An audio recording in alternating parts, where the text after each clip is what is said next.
Isipin mo kung ikaw ay milyonaryo na binigyan kita ng kastilyo, kotse, at 10,000 pounds sterling bawat linggo upang gastusin mo. Sige, magpapasalamat ka ba sa akin? Siyempre. Kapag nasa tabi kita, maingat kang makikipag-usap at magiging bantay. Bakit mo ito ginagawa? Dahil binigyan mo ako ng mga regalo.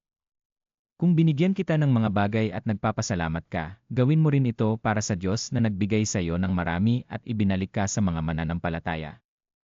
Kaya kung makakaramdam ka ng pasasalamat sa akin, dahil binigyan kita ng bahay at ng lahat ng mga bagay na ito, at kung sinabi kong maaari mo ba akong tawagan ng 5 beses sa isang araw? Tatawagan mo ako ng 5 o 20 beses araw-araw. Tatawagan ako hanggat kaya mo. Ang mahalagang punto ay ang mga bagay na iyong pinasasalamatan na ibinigay sa atin ng Diyos ay humihiling sa iyo na. Umupo ka sa Kanya ng 5 beses lamang sa isang araw. Bagamat karapat-dapat siyang humiling ng 24 na oras, pinapayuhan Kanyang manalangin ng 5 beses.